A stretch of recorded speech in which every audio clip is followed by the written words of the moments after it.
कल्पना कीजिए कि एक दिन आप जागें और महसूस करें कि पवित्र आत्मा वास्तव में आपके अंदर कभी नहीं थी।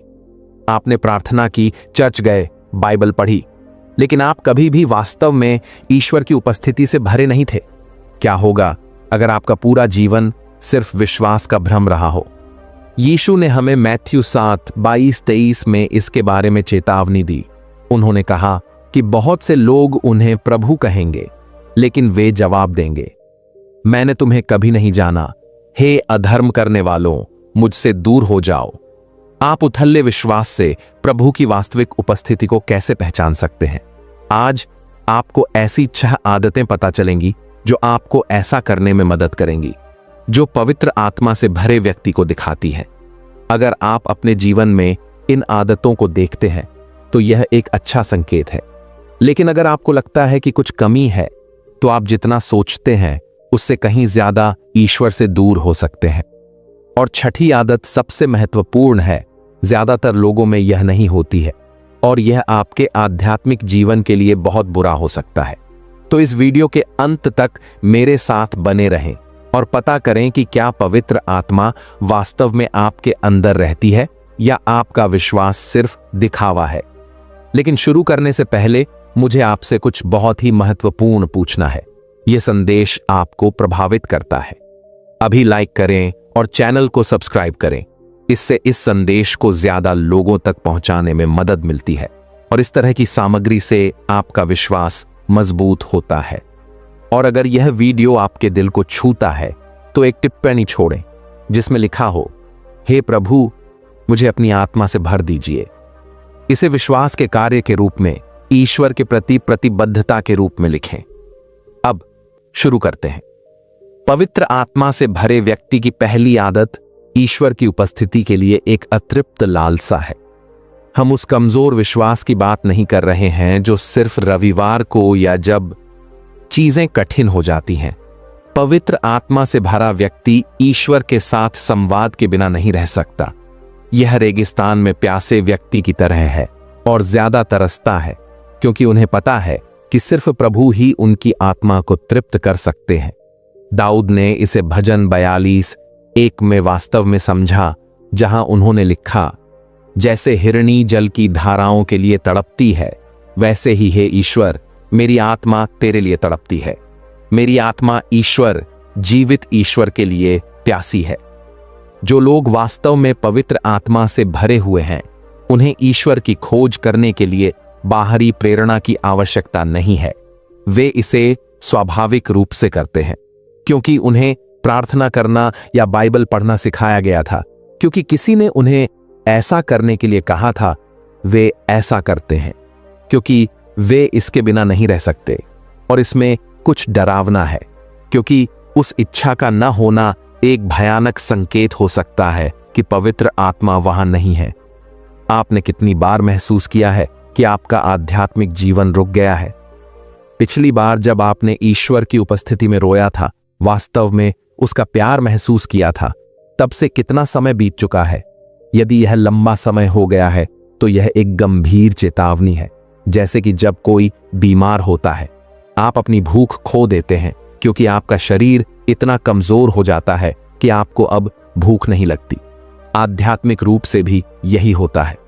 जब कोई ईश्वर की उपस्थिति से दूर चला जाता है तो वह अपनी आध्यात्मिक भूख खो देता है, और यह आत्मा की सबसे बुरी बीमारी है, क्योंकि ईश्वर के भूख के बिना आप प्रार्थना करना और उसकी तलाश करना बंद कर देते हैं और धीरे धीरे पवित्र आत्मा दूर हो जाती है।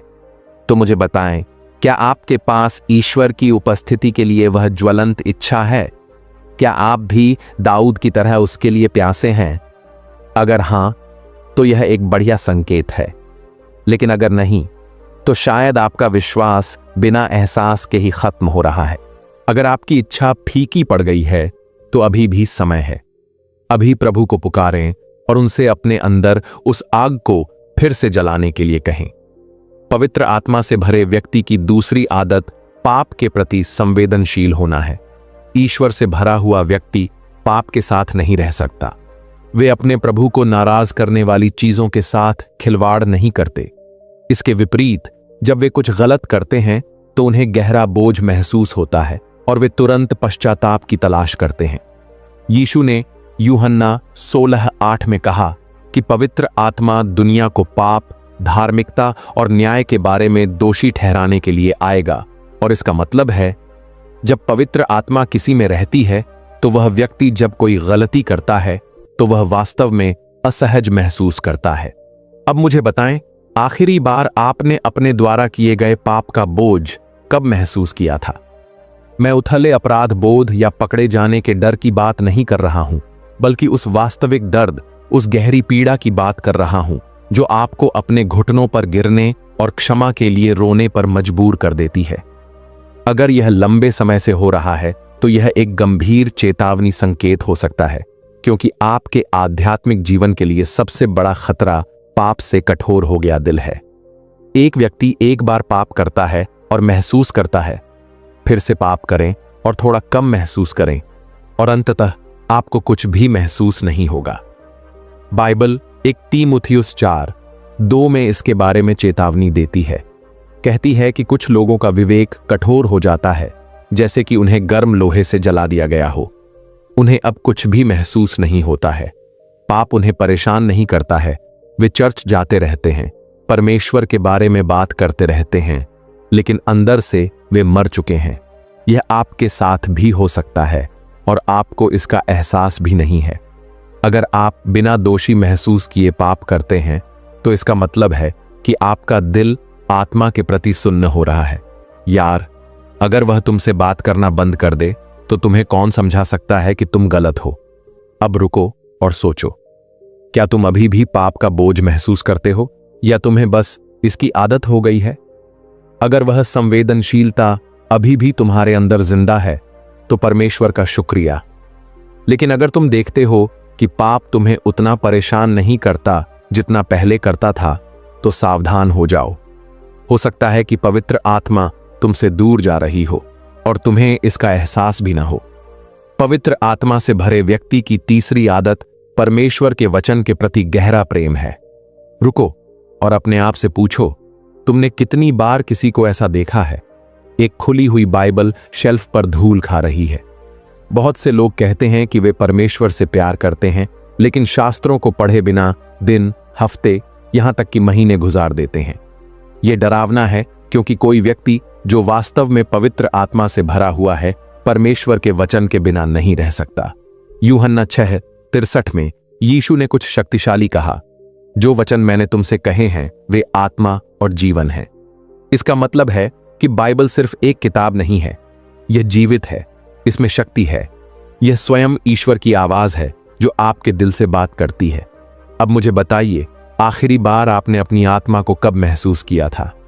ईश्वर के वचन से गहराई से प्रभावित हुए?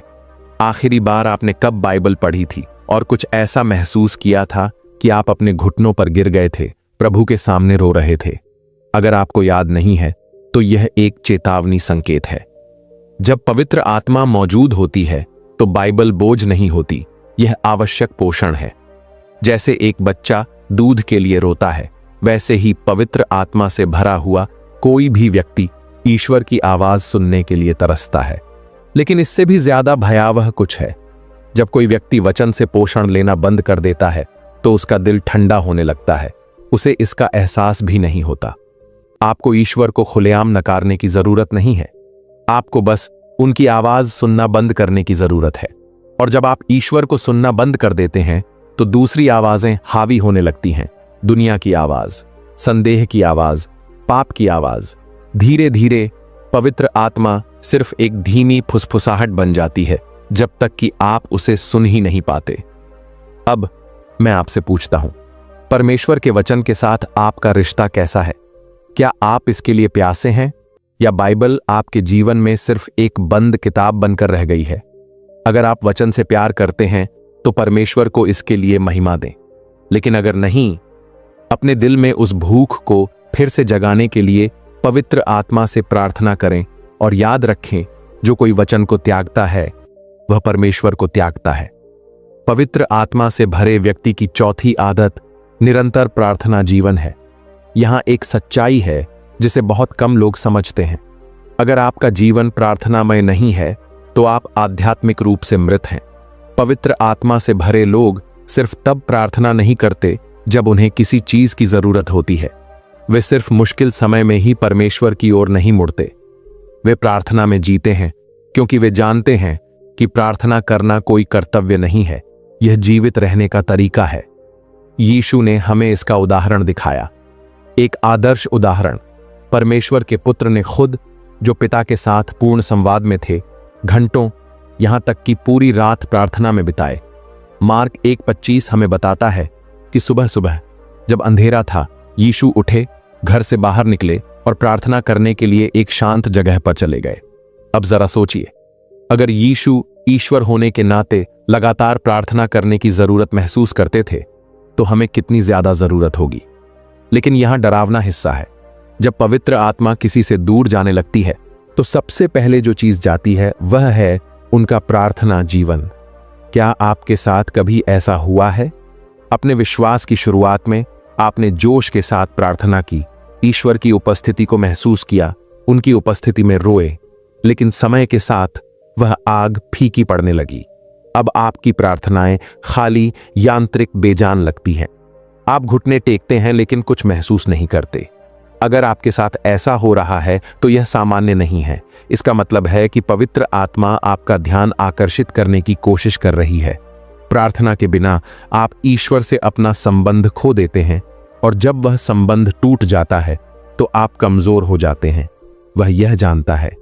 वह उन ईसाइयों से नहीं डरता जो सिर्फ बाइबल की आयतों को याद करते हैं या जो चर्च जाते हैं।